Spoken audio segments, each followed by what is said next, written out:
Hello students, I am Nitin sir from मेरा classes. Students, हमने mechanical properties of solids के जो मेजर टॉपिक्स कवर किए थे उससे रिलेटेड पीओआईक्यूज आज हम करने वाले हैं। सो स्टूडेंट्स, आज हम जो न्यूमेरिकल्स करने वाले हैं वो लास्ट ईयर बोर्ड्स में पूछे गए क्वेश्चन है, पीओआईक्यूज है। सो आज का वीडियो बहुत ही इंपॉर्टेंट होने वाला है। सो स्टूडेंट्स, मैं आपको एक बात और बताना चाहता हूँ, यदि आपने प्रीवियस वीडियो को स्टडी नहीं किया है तो मैकेनिकल प्रॉपर्टीज ऑफ सॉलिड्स के प्लेलिस्ट की लिंक मैंने डिस्क्रिप्शन में देख रखी है, आप चेक कर सकते हैं। तो बिना किसी देरी के चलिए शुरू करते हैं।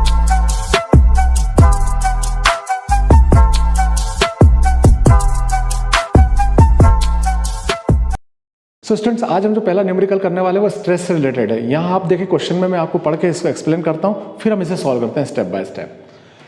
The radius of two steel wire, हमारे पास दो स्टील के वायर्स हैं and the length same length, उनकी लेंथ सेम दी गई। क्वेश्चन में हमें कहा गया है कि दोनों की लेंथ सेम है, लेकिन उनकी रेडियस जो है एक की 0.5 मिलीमीटर है और दूसरे की 0.25 मिलीमीटर है रिस्पेक्टिवली। पहले वाला जो है रेडियस उसकी ज़्यादा है और दूसरे की कुछ रेडियस कम है।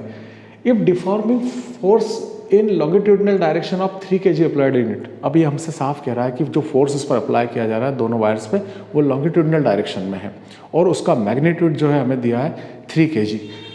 सो calculate the ratio of the stress develop in them, इसमें इन दोनों में जो स्ट्रेस प्रोड्यूस हो रहा है उनका रेशो हमें फाइंड करना है। एक सिंपल से न्यूमेरिकल से मैं शुरू कर रहा हूँ आपको, ताकि आपका इंटरेस्ट बरकरार रहे और आगे हम और अच्छे से लेवल पे इसको ला सकें।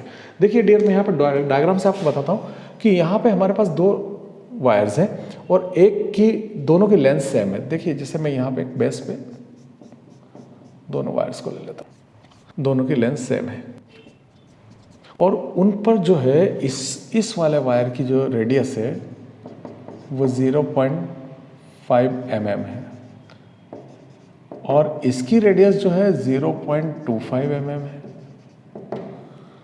अच्छा, डिफॉर्मिंग फोर्स जो है लॉन्गिट्यूडनल डायरेक्शन में डाउनवर्ड लग रहा है, 3 kg है जो, तो यहाँ हम मान लेते हैं कि ये 3 kg का वेट लगा हुआ है इसके ऊपर, दोनों में सेम है। अब इसमें कितना स्ट्रेस प्रोड्यूस हुआ ये हमें बताना है। तो अब हम यहाँ देखते हैं, मैं आपको वन बाय वन कुछ चीज़ें बताता हूँ। सबसे पहले हमको न्यूमेरिकल में जो गिवन पार्ट है वो सब लिख लेना चाहिए। सबसे पहले हमको पहले वायर के लिए R1 दिया हुआ है 0.5 mm। ऑब्वियसली हमें इसे मीटर में कन्वर्ट करना है, तो हम इसको पहले 0.5 को सेंटीमीटर में कन्वर्ट करते हैं, विच इज़ डिवाइडेड बाय 10, और उसको फिर सेंटीमीटर को मीटर में कन्वर्ट करने के लिए हम 100 से डिवाइड करते हैं। तो ये हमें मिल रहा है 0.5 इंटू 10⁻³ है, 3 हो रहा है, ये ऊपर जा रहा है -3 हो रहा है, तो ये हमको मीटर में यूनिट मिल जाती है पहले वायर के लिए। सो इसी प्रकार हम सेकंड वायर के लिए देखते हैं, तो उसके लिए R हमें 0.25 मिलीमीटर दिया हुआ है और हम इसको भी उसी तरीके से मीटर में कन्वर्ट जब करेंगे तो 25/10 into 100 meters. So R equal to 0.25 into 10⁻³ metre. ये हमें रेडियस की वैल्यू मिल गई। यहाँ से यहाँ रेडियस की वैल्यूज़ हमको दोनों मिल चुकी हैं। साथ में हमें एक बात और कहेगी कि इसका वेट का जो मैग्नीट्यूड है वो वेट जो है 3 kg है, लेकिन यहाँ फोर्स हमें न्यूटन में चाहिए, तो हम फोर्स की वैल्यू जो होते हैं m इंटू जी से कैलकुलेट करेंगे, जो होगी m हमारे पास 3 kg और g को अप्रोक्सीमेट आप 9.8 या 10 ले सकते हैं। So that is 30 Newton. ये हमको फोर्स मिल गया है यहाँ पे। अब डियर, हमने जो सारी चीज़ें यहाँ कैलकुलेट कर ली है जो क्वेश्चन के अकॉर्डिंग हमें कही गई थी, और हमसे जो कहा गया है calculate the ratio of stress developed in them, तो पहले हम पहले वायर में कैलकुलेट करेंगे कि कितना स्ट्रेस आ रहा है, फिर दूसरे में हम कैलकुलेट करेंगे और फिर उनका रेशो निकाल देंगे। तो देखिए मैं यहाँ पे ऐसा मेंशन कर रहा हूँ for first wire. First wire को अपन यहाँ पर लेते हैं कि stress equal to force upon area, simple सा फार्मूला है। सो पहले में स्ट्रेस हम मान लेते हैं S1 है। फोर्स तो ऑब्वियसली आप जानते हैं कि हमने 30 न्यूटन लिया है, तो हम उसकी वैल्यू 30 न्यूटन यहाँ प्लेस कर देंगे, लेकिन A जो है हमें πr², क्योंकि जो सिलेंड्रिकल वायर है जिनका area of cross section πr² है, तो यहाँ पे अब सिंपल सी बात है, यहाँ मुझे S1 इक्वल टू 30/π वैसे रख देना है। R की वैल्यू मैं प्लेस करूँगा, पहले वायर के लिए R की वैल्यू है 0.5 इंटू 10⁻³ का स्क्वायर। यदि हम सिंपल से कैलकुलेशन को आगे बढ़ाते हैं, सो पाई इसका स्क्वायर यदि हम करते हैं तो दैट इज़ 0.25 10⁻⁻6। ये वैल्यू हमारे पास आ रही है। ये लेट दिस इक्वेशन फर्स्ट। अब हम सेकंड वायर के लिए ले लेते हैं। सेकंड वायर के लिए भी हम stress S2 equal to F upon है, फोर्स अपॉन एरिया, बाकी स्ट्रेस को हम यहाँ पे S2 मान लेते हैं, यदि S1 है तो यहाँ पे S2 फोर्स तो सेम है दोनों पे, जो है डिफॉर्मिंग फोर्स हमारा जो है 30 न्यूटन ही अप्लाई हो रहा है, एरिया जो है पाई स्क्वायर ही है। So S2 equal to 30 upon pi, इस बार R की वैल्यू सेकंड वायर के लिए जो हमारी थी 0.25 इंटू 10⁻⁻2, 0.25 10⁻⁻3 स्क्वायर। यदि हम इसको सॉल्व करते हैं सेम, सो दैट इज 0.0625 हो जाता है इंटू 10⁻⁻6 हो जाएगा इसमें, क्योंकि हम इसका स्क्वायर कर रहे हैं यहाँ से। सो स्टूडेंट्स, यहाँ हमें ये क्वेश्चन सेकंड मिल जाता है। दोनों में हमें कहा गया है calculate the ratio of the stress, यहाँ पे रेशो की बात की गई है।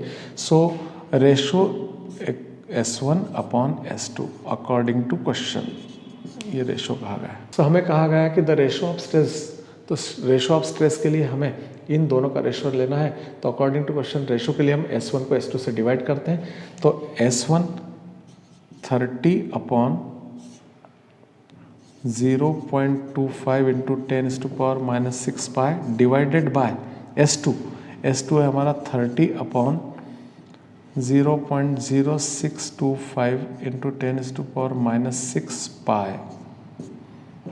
यदि हम इसको सॉल्व करते हैं तो 30 अपॉन 0.25 इंटू 10⁻⁻6 पाई, ये क्रॉस होगा 0.0625 into 10⁻⁻6 pi upon 30 will be cancelled by 30, pi is cancelled by pi 10⁻⁻6।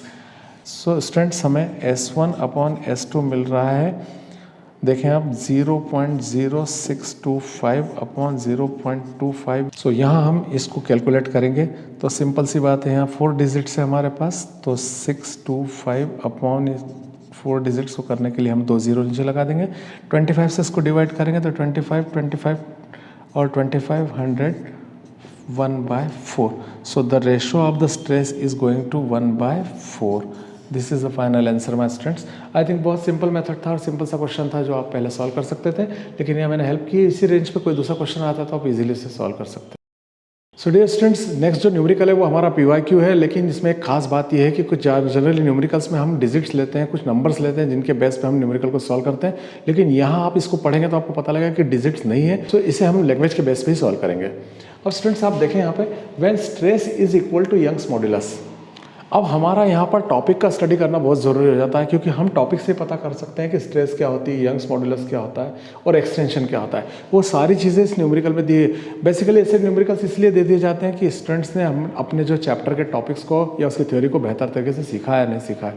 सो यहाँ स्टूडेंट्स, यहाँ पे न्यूमेरिकल में हमको दिया हुआ है कि when stress is equal to Young's modulus and calculate the extension of the wire of the length. अब एक्सटेंशन तभी होगा जब आप लॉन्गिट्यूडनल डायरेक्शन में फोर्स अप्लाई करेंगे। यानी सिंपल सी बात है, मैं फिर एक डायग्राम बना के दूं आपको कि जैसे एक वायर है जिसकी इनिशियल लेंथ L है, और यदि मैं इसके ऊपर फोर्स अप्लाई करता हूँ तो फोर्स अप्लाई करने से, डिफॉर्मिंग फोर्स जो है लॉन्गिट्यूडनल डायरेक्शन में अप्लाई करने से इसकी एक्सटेंशन जो होगी वो स्मॉल l हो जाएगी। मान लीजिए ऐसा, ये स्मॉल l, हम एक नंबर देख लेते हैं L एंड स्मॉल l।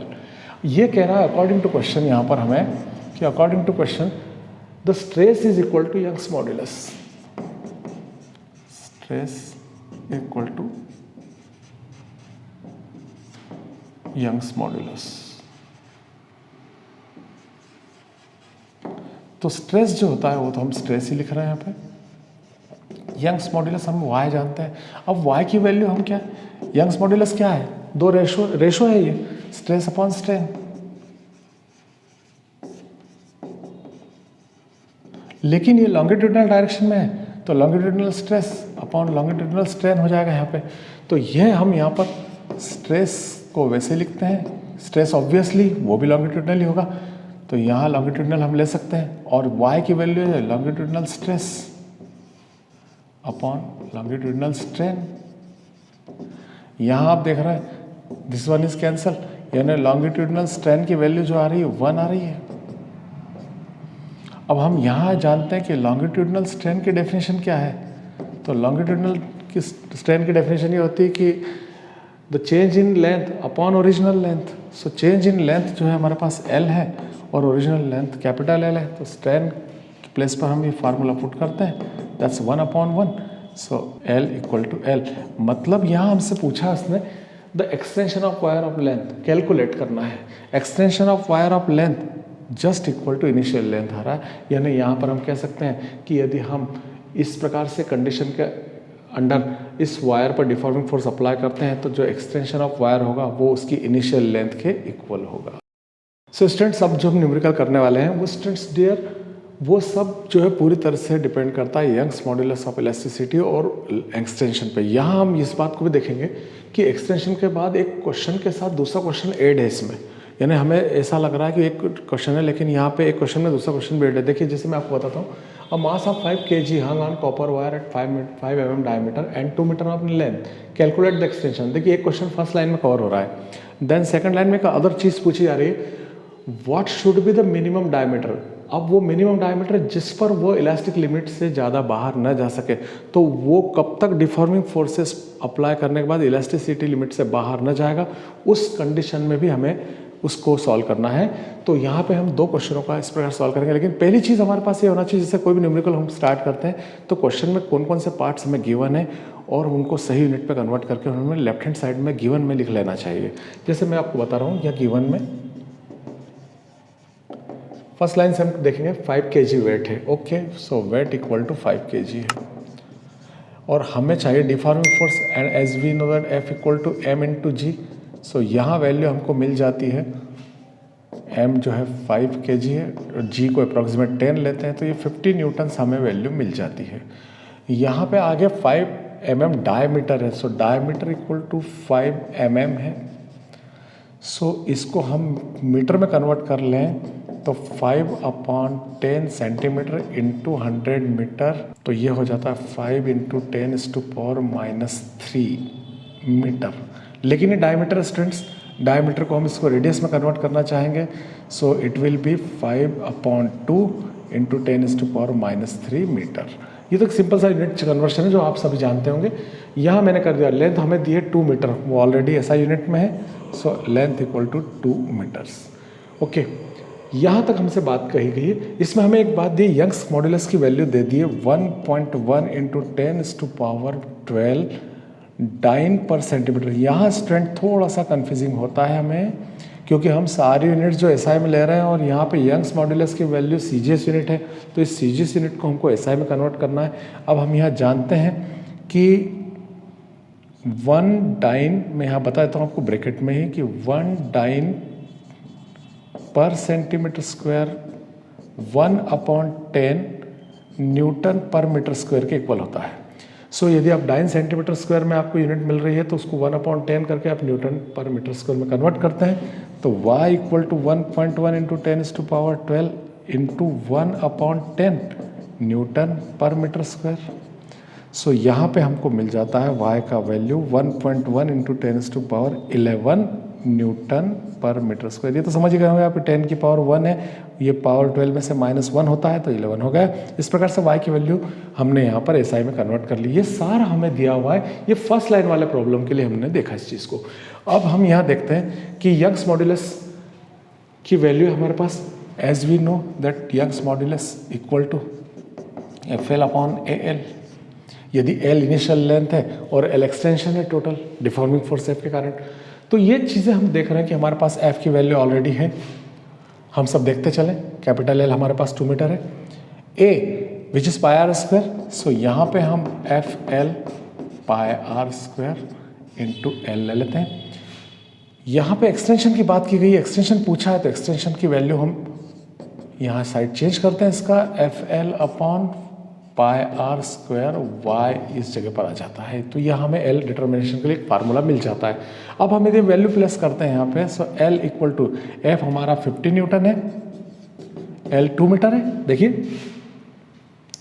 पाई की प्लेस पे हम 22/7 लेंगे, R हमारा आ चुका है, R हमारे पास है 5/2 10⁻³ सो 5/2 है ना, 2.5 इंटू 10⁻³ वैल्यू हमारे पास है, जिसपे स्क्वायर लगा है, इंटू y की वैल्यू भी हमारे पास SI में 1.1 into 10⁻11 newton per metre square, y की वैल्यू मिल जाती है हमें।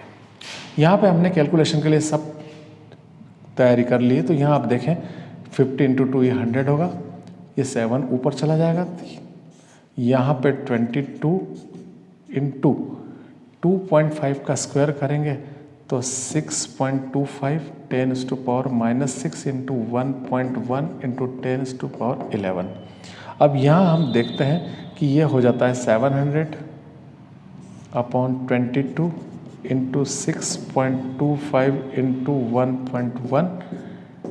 पावर को कैलकुलेट करें तो 6 यहाँ पे बच जाता है 10⁻5। अब यदि हम L की वैल्यू को डिटरमाइन करते हैं तो L इक्वल टू 700 इन तीनों को आप इंटू करते हैं तो ये अप्रॉक्स कहीं 151.25 के आसपास आ जाएगा आपके पास। और 10⁻5 जो अपॉन में इस पावर को हम ऊपर ले जाते हैं, दैट इज 10⁻⁻5। अब जब आप 700 को 151.25 से डिवाइड करते हैं तो नियर अबाउट 4.6 अप्रॉक्सीमेट वैल्यू मिलती है 10⁻5 मीटर। सो इस प्रकार से हमें ये एक्सटेंशन मिल गया। वो एक्सटेंशन वाला ये क्वेश्चन अभी इनकम्प्लीट है क्योंकि हमारी पहली लाइन पे जो क्वेश्चन है वही यहाँ कंप्लीट किया हुआ है हमने। अब हमारे पास जो क्वेश्चन है, what should be the minimum diameter of wire so that it's elastic limit is not exceeded. तो डियर ये पार्ट हमें सॉल्व करना है। आई थिंक आपको पहले पार्ट का पूरा सोल्यूशन समझ में आएगा। मैं एक बार फिर रिवाइज कर दूं स्टूडेंट्स कि न्यूमेरिकल की एक अच्छी बेस के लिए आप सबसे पहले क्वेश्चन को 2 बार पढ़ें, उसके जो यूनिट्स हैं, जो क्वेश्चंस में आपको डिजिट्स दिए हैं उन्हें उनकी प्रॉपर यूनिट्स में कन्वर्ट करें और लेफ्ट हैंड साइड में उसे मेंशन कर दें, दैट इज़ प्रॉपर वे। और फिर उसे राइट हैंड में फार्मूले के साथ अप्लाई करें और फिर उस प्रॉब्लम का आंसर बना दें, तो ये ज़्यादा अच्छा तरीका होता है। सो अब हम इसके नेक्स्ट पार्ट को करने वाले हैं। सो स्टूडेंट्स, इस न्यूमेरिकल का नेक्स्ट पार्ट जो है वो है what should be the minimum diameter. हम इस पर डिफॉर्मिंग फोर्स लगा देते हैं और डिफॉर्मिंग फोर्स को सहन करने की लास्ट लिमिट जितनी डायमीटर पे मिल रही है वो डायमीटर पूछ रहा है वो, so that elastic limit is not be exceeded. यहाँ पे वो एक्सीड नहीं होना चाहिए। तो यहाँ हम देखते हैं कि इलास्टिक लिमिट ही हमारा वो मैक्सिमम स्ट्रेस होगा। तो हम यहाँ एक्सप्लेन कर देंगे कि इलास्टिक लिमिट जो होगी वो मैक्स स्ट्रेस के बराबर होगी। सो इलास्टिक लिमिट की वैल्यू हमारे पास दी हुई है। इलास्टिक लिमिट है 1.5 इंटू 10⁻9 डाइन है। मैंने अभी आपको बताया था कि इसको हमें न्यूटन पर मीटर स्क्वायर में कन्वर्ट करना है तो 1/10 that means 10⁸ Newton per metre square में कन्वर्ट हो जाएगा। ये वैल्यू हो गई हमारी। और मैक्सिमम स्ट्रेस हमारा होता है F/A।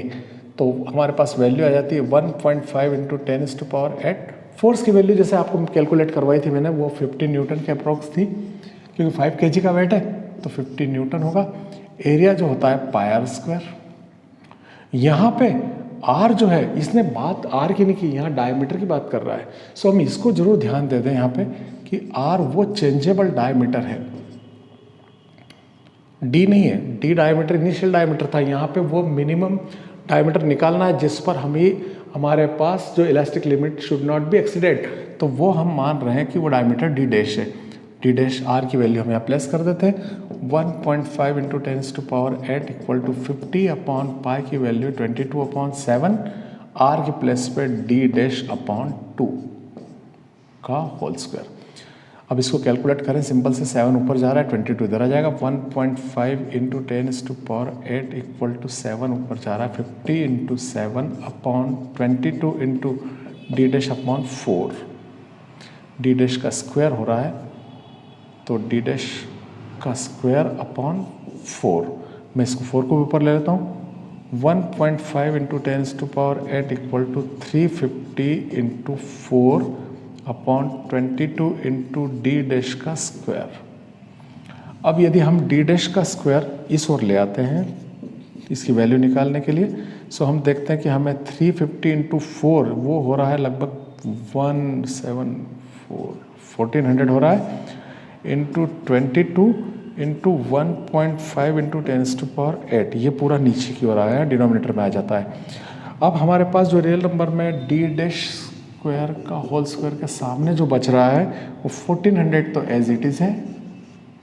अब आप यहाँ देख रहे हैं कि यहाँ पे 22 में 1.5 तो 22 1 से 22 और उसका हाफ यानी 11 यानी ये होगा 33 इंटू 10⁸।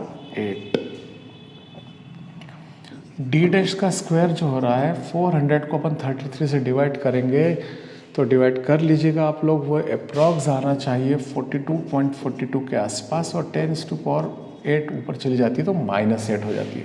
हमें डी डैश वो मैक्सिमम डायमीटर चाहिए, मिनिमम डायमीटर चाहिए, तो मिनिमम डायमीटर का स्क्वायर आ रहा है हमारे पास, तो डायमीटर को चाहिए, स्क्वायर हटाएंगे तो सामने रूट होगा 42.42 इंटू 10⁻⁻8।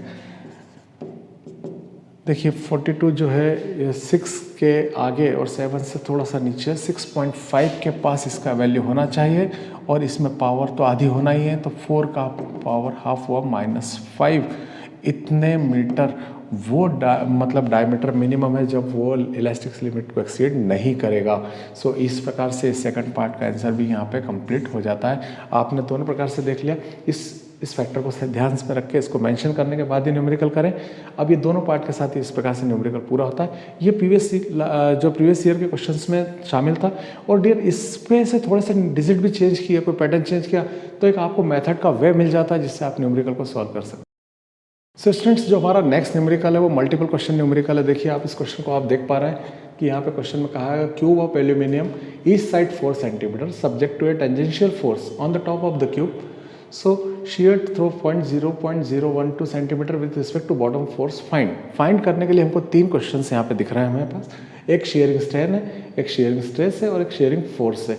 यहाँ हमें मॉड्यूलस ऑफ रिजिडिटी की वैल्यू भी दी हुई है जो है 2.08 10⁻11 9 पर सेंटीमीटर। स्टूडेंट्स, एक इस क्वेश्चन में एक खास बात आप देखें यहाँ पे कि जैसे ये CGS यूनिट दी हुई है, लेकिन बाकी यूनिट भी CGS ही दिखाई दे रही है। जैसे 4 सेंटीमीटर है हमारे पास यहाँ भी सेंटीमीटर है। सो उन्हें चेंज करने की कोई ज़रूरत नहीं कि आप उन्हें SI में कन्वर्ट करें, आप CGS में कन्वर्ट करके CGS में आंसर ले सकते हैं यहाँ पे।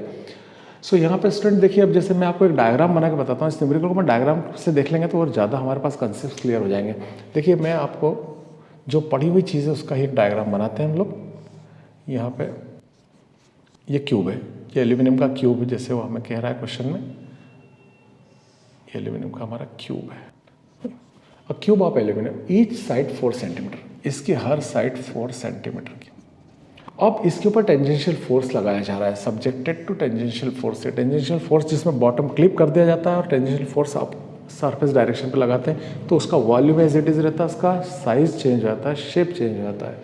सो देखिए अब यदि मान लीजिए वो यहाँ तक उसमें चेंज आया, ये देखिए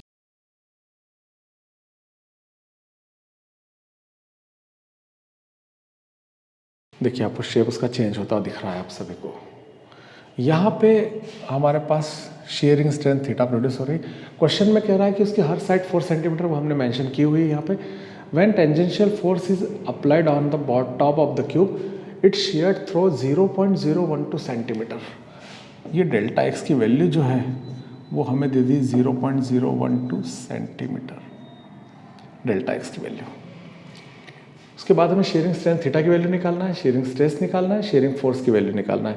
देखिए सबसे पहले हम लोग यहाँ पे जो दी हुई चीज़ें उसमें हम देख लेते हैं। सबसे पहला पॉइंट हमारे पास शेयरिंग स्ट्रेन का ही है, तो शेयरिंग स्ट्रेन। सो आपके पास जो चेंज हुआ है वो कितना है, डेल एक्स है, और इनिशियल लेंथ उसकी 4 है, उसमें जो तो डेल एक्स है 0.012 और एल की वैल्यू 4 है। यदि हम इसको सॉल्व करते हैं तो थीटा की वैल्यू हमें मिल जाती है। देखिए डेसिमल हम हटा रहे हैं, 3 डिजिट है ऊपर, 12 अपॉन, या इसको सीधे डिवाइड कर दें आप, इसको ऐसा ना करें तो ये होगी 0.04 तो कहीं ना कहीं ये वैल्यू हमारे पास 0.003 आ रही, और इसकी कोई यूनिट नहीं होती स्ट्रेन की, इसलिए हम डिजिट को इसी प्रकार से रखेंगे। तो हमारा पहला पॉइंट तो यहीं पे क्लियर हो जाता है कि शेयरिंग स्ट्रेन की वैल्यू आ रही है 0.003। सो शेयरिंग स्ट्रेन की वैल्यू हमारे पास थीटा इक्वल टू 0.03 हो जाती है। अब हमारा सेकंड पॉइंट जो है वो शेयरिंग स्ट्रेस है, लेकिन साथ में हम ये देख रहे हैं कि यहाँ पे हमें मॉड्यूलस ऑफ रिजिडिटी की वैल्यू दी हुई है। यदि हम उसकी वैल्यू को देखते हैं तो eta equal to F upon A theta होता है। यहीं कहीं हमारे पास इस क्वेश्चन में स्ट्रेस छुपा हुआ है। देखिए आप एफ अपॉन ए हमारा स्ट्रेस होता है, हम इसको अलग कर लेते हैं। So eta equal to F upon A into 1 upon theta, ये हमारा स्ट्रेस है। यदि मैं स्ट्रेस को अलग करता हूँ यहाँ से, सो क्रॉस मल्टीप्लाई करने पे मेरे पास स्ट्रेस की वैल्यू हो जाती है F equal to eta theta. अब एफ अपॉन ए यानी ये हमारा शेयरिंग स्ट्रेस है, ईटा की वैल्यू हमारे पास 2.08 इंटू 10⁻11 है। थीटा की वैल्यू हमारे पास आ चुकी है 0.003 है, 0.003। तो इनको हम यदि कैलकुलेट करते हैं तो यहाँ आप देखिए कि इसको 2.08 इंटू 10⁻11 और इसको मैं 3 इंटू 10⁻³ लिख सकता हूँ। 1 2 3 डिजिट तो -3। यहाँ यदि हम रियल नंबर्स को प्रोडक्ट करेंगे, इनका मल्टीप्लाई करेंगे तो वो आएगा हमारा 6 8 3 24, 6.24 और 10⁻11 -3 दैट इज 6.24 इंटू 10⁻8 डाइन पर सेंटीमीटर। क्योंकि हम उसको CGS में ही ले रहे हैं तो शेयरिंग स्ट्रेस का यूनिट होता है तो डाइन पर सेंटीमीटर होगा। इस प्रकार से हमें शेयरिंग स्ट्रेस मिलता है 6.24 10⁻8। सो यहाँ हमारा सेकंड फैक्टर भी क्लियर हो जाता है। अब हमें निकालना है शेयरिंग फोर्स। सो शेयरिंग फोर्स जो होता है वो हमारे शेयरिंग स्ट्रेस और एरिया के मल्टीप्लिकेशन के या प्रोडक्ट के इक्वल होता है। तो हम यहाँ लिख देते हैं कि शेयरिंग स्ट्रेस इनटू एरिया। सो शेयरिंग फोर्स की जो वैल्यू होती है वह स्ट्रेस हमारे जो स्ट्रेस और एरिया के प्रोडक्ट के बराबर होती है, उसके मल्टीप्लिकेशन के इक्वल होती है। तो यहाँ पर हम स्ट्रेस की वैल्यू ऑलरेडी फाइंड कर चुके हैं, हम एज इट इज़ उसको पुट कर सकते हैं 6.24 इंटू 10⁻8 और एरिया क्यूब का एरिया जो है हमारे पास उसका एरिया साइड जो है उसकी 4 है तो area 4 into 4 length into width तो ये हो जाएगा 16 इंटू 6.24 इंटू 10⁻8। 16 जो है इसको मल्टीप्लाई करें 99.84 के अप्रॉक्स आ रहा है इसका प्रोडक्ट 10⁻8, लेकिन ये फोर्स है इसलिए इसका यूनिट होगा इस डाइन। क्योंकि फिर मैं आपको याद दिला दूं कि हमारा क्वेश्चन पूरा CGS पे था, उसमें कोई एक यूनिट भी SI में नहीं थी तो हमने उसको CGS में पूरा सॉल्व कर दिया है।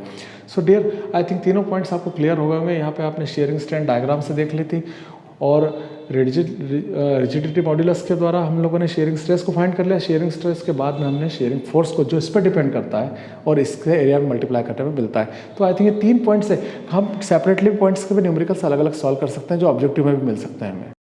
सो स्टूडेंट्स नेक्स्ट न्यूमेरिकल में हम एक बात और देख पा रहे हैं कि हमने एक क्वेश्चन भी और उस तरह से किया था कि जब किसी वायर या किसी ऑब्जेक्ट पर लॉन्गिट्यूडिनल डायरेक्शन में हम डिफॉर्मिंग फोर्स लगाते हैं तो उसका एक्सटेंशन होता है। लेकिन अब इस न्यूमेरिकल में इस प्रकार से बताया जा रहा है कि इसमें कोई डिफॉर्मिंग फोर्स नहीं, अपने वेट के कारण ही एक्सटेंशन हो रहा है।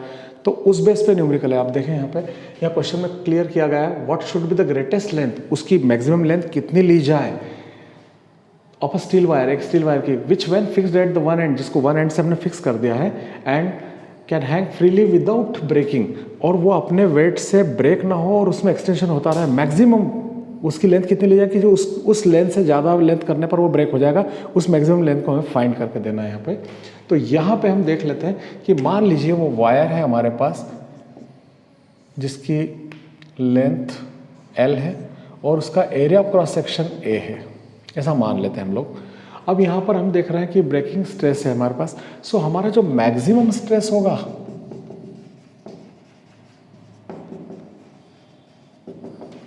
वो ब्रेकिंग स्ट्रेस होगा। सो यहाँ मैक्सिमम स्ट्रेस ही हमारा ब्रेकिंग स्ट्रेस के इक्वल है। तो यहाँ हम ब्रेकिंग स्ट्रेस की वैल्यू निकालें तो ब्रेकिंग स्ट्रेस हमारा F/A जैसे हम जानते हैं। सो मैक्स स्ट्रेस वैसे लिख देते हैं हम लोग। सो मैक्सिमम स्ट्रेस हमारा जो है ब्रेकिंग स्ट्रेस के इक्वल है, तो ब्रेकिंग स्ट्रेस F/A है। सो मैक्सिमम स्ट्रेस हम वैसा ही लिख लेते हैं। F की वैल्यू हमारी m/g, A हमारा A ही है। अब यहाँ पे जो फैक्टर आ रहा है मास आ रहा है, तो मास जो हो रहा है mass equal to density into volume. So हमारे पास मास तो m है, डेंसिटी सिग्मा है। यहाँ पे हमें जो क्वेश्चन में दी हुई है वॉल्यूम हमारा हमें फाइंड आउट करना पड़ेगा, क्योंकि वॉल्यूम हमारे पास है नहीं। तो वॉल्यूम हमारा क्या होगा, area of cross section into length. इस फैक्टर से हम वॉल्यूम को डिटरमाइन कर लेते हैं। तो m की वैल्यू हमें मिल रही है। So maximum stress equal to sigma AL upon into G/A। A से कैंसिल हो रहा है A, तो यहाँ हमारे maximum stress equal to sigma L into G. यहाँ हमें एल की वैल्यू फाइंड करना है, तो L equal to maximum stress upon sigma into G हो जाएगा। So L equal to maximum stress हमारा क्या है, मैक्सिमम स्ट्रेस हमें दिया हुआ है डियर, ब्रेकिंग स्ट्रेस ही मैक्सिमम स्ट्रेस है हमारा, जिसकी वैल्यू है 7.8 इंटू 10⁻9 डाइन पर सेंटीमीटर स्क्वायर। और सिग्मा की वैल्यू यहाँ पर है हमारे पास 7.8 ग्राम पर सेंटीमीटर, दोनों CGS में है, इसलिए नो नीड टू चेंज, यहाँ पे कोई बदलने की ज़रूरत नहीं है हमें। इनटू जी, हाँ यहाँ पे फैक्टर थोड़ा कंफ्यूजिंग हो सकता है किसी स्टूडेंट्स के लिए कि जी की वैल्यू हमें एज स्टैंडर्ड 9.8 या 10 लेते हैं, लेकिन हमें ध्यान रखना होगा कि यहाँ CGS यूनिट है, तो जी की वैल्यू हमें 981 लेना चाहिए, 981। सो 7.8 यहाँ कैंसिल हो रहा है। सो एल इक्वल टू 10⁻9 अपॉन 981। यदि मैं इसमें से 10⁻3 को सेपरेट कर लूँ इसके लिए 981 के लिए, तो मेरे पास 9 में से 3 जा रहे 10⁻6 बच जाता है। तो मैं इसको डिवाइड करता हूँ 1000 अपॉन 981, तो 1.01 इंटू 10⁻6 ये सेंटीमीटर में लेंथ आ जाती है। सेंटीमीटर में लेंथ थोड़ी बड़ी हो रही है, तो 1.01 इंटू 10⁻6। अब यदि हम इसको मीटर में कन्वर्ट करते हैं तो 100 से डिवाइड कर दें, तो ये हो जाएगा 1.01 इंटू 10⁻4, 2 ऊपर माइनस हो जाएंगे मीटर, और उसको भी हम किलोमीटर में चेंज करते हैं तो 1.01 किलोमीटर के लिए 1000 से डिवाइड करेंगे 10⁻3 से, तो बचेगा 10, यानी अप्रॉक्स 10.1 किलोमीटर लेंथ का वायर यदि हम लेकर हैंग कर दें तो वो मैक्सिमम लिमिट के साथ विदाउट ब्रेकिंग टंगा रहेगा अपने वेट के साथ। यदि लेंथ हम 10.1 किलोमीटर से थोड़ी बढ़ा देंगे या थोड़ी लिमिट से ज़्यादा बढ़ा देंगे तो हो सकता है वायर ब्रेक हो जाए। उसी क्वेश्चन में कहा था कि आप कितना लंबा वायर ले सकते हैं जिसे आप एक एंड से हैंग कर दें और वो अपने वेट से ही टंगा रहे और ब्रेक ना हो, तो वो मैक्सिमम लेंथ होगी उसकी 10.1 किलोमीटर।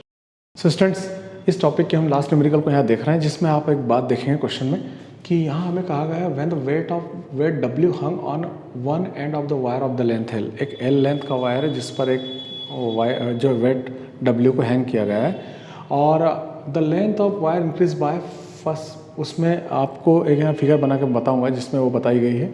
और साथ में फिर ये कहा गया कि इस वायर को एक पुली के ऊपर दोनों और इक्वली डिवाइड कर दिया है और सेम वेट्स उसके ऊपर दोनों तरफ रख दिए गए हैं और हैंग किए गए हैं। तो उससे क्या होगा कि टोटल इलॉन्गेशन ऑफ वायर कितना हुआ उस समय जब वो पुली पर क्रॉस ओवर किया हुआ है। सो डियर, यहाँ हम देखते हैं इस डायग्राम के अकॉर्डिंग कि मान लीजिए मैं एक वायर यहाँ ले रहा हूँ, ये वायर, इसमें इसका लेंथ L है और इस पर मैं W वेट लगा रहा हूँ यहाँ पे। ऑब्वियसली इसके अंदर extension del L small l हो जाएगा, ऐसा मान लें हम कि इसमें एक्सटेंशन स्मॉल l हो रहा है। अब यहाँ पे हम यहाँ देखते हैं कि when weight W hung from one end to the wire of the length L, other side being fixed, तो दूसरी साइड तो फिक्स की हुई है। The length of wire increase by first figure, इसके हिसाब से फिगर में लेंथ इंक्रीज हो रही है, वो हम L मान रहे हैं। चलिए देख लेते हैं। इसके लिए y इक्वल टू हमेशा कंसिडर करते हैं कि इसमें यंग्स मॉड्यूलस y है और area of cross section A है इस वायर का, हमको इसको मानना होगा। So y equal to FL upon AL, ये हमारा L है, ये A आपका area of cross section wire का हमने मान लिया है। F के बजाय हमको क्या रखना पड़ेगा यहाँ पे, क्योंकि F नहीं है हमारे पास, वेट है W जो यहाँ बताया गया है क्वेश्चन में। सो y इक्वल टू F की प्लेस पे हम W ले लेंगे, WL अपॉन AL। ये हमारी जो है, यदि हम इसमें L की बात कर रहे हैं तो लेंथ हमारी L एक्सटेंशन है यहाँ पर और ये इनिशियल लेंथ है। अब इसी वेट को वो आगे कह रहा है if wire is passed over a pulley, ठीक है, ये पुली बना लेते हैं हम लोग यहाँ पे और इस पर इस वायर को पास ओवर कर देते हैं। देखिए, और बात क्या की जा रही है वो भी आप देखें, and two weights W each, हर एक पे भी W वेट ही है, मतलब यही वेट, इसलिए लेंथ इक्वल होगी दोनों ओर, क्योंकि वेट सेम है दोनों ओर। Hung at the ends, what will be the total elongation of the wire, तो इस वायर का टोटल इलॉन्गेशन इस कंडीशन में कितना होगा। हम ये मान लेते हैं कि देखिए वायर तो हम सेम इस्तेमाल कर रहे हैं, इसलिए यंग्स मॉड्यूलस तो वही होना चाहिए y। फार्मूला हमारा y equal to FL upon AL ही होना है, लेकिन यहाँ पर हमने वायर को दो पार्ट में इक्वली दो वेट पे डिवाइड किया हुआ है। सो हमारा L जो होगा इक्वली टू पार्ट्स में L/2 होगा, और इस कंडीशन में इसका L अलग होगा। मान लेते हैं वो L की वैल्यू L' है। सो y इक्वल टू F की प्लेस पे तो आप जैसे जानते हैं W आना चाहिए, वेट वही लगा हुआ है W, और L की प्लेस पे L/2 होगा। A अपनी प्लेस पे है L' के प्लेस पे L' होगा। ये क्वेश्चन हमारा सेकंड हो जाएगा।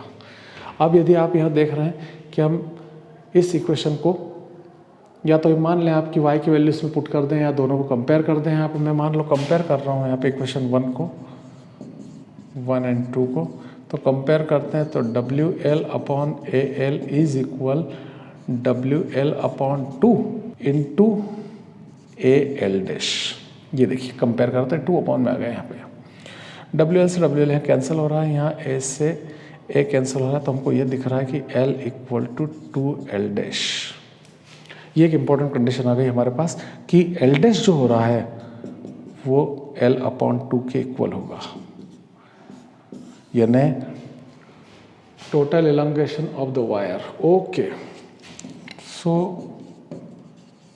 Total elongation of wire।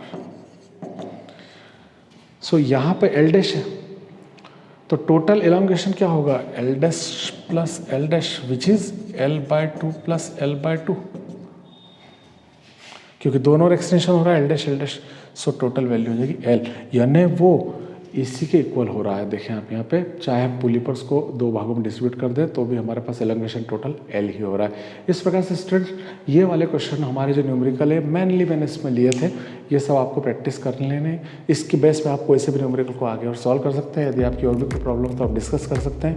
यदि आपको ये वीडियो अच्छा लगा है तो आप इसे लाइक करें, इसे शेयर करें, और यदि आपने चैनल को सब्सक्राइब नहीं किया तो जरूर सब्सक्राइब करें। सो नेक्स्ट वीडियो तक स्टूडेंट्स स्टे ब्लेस्ड।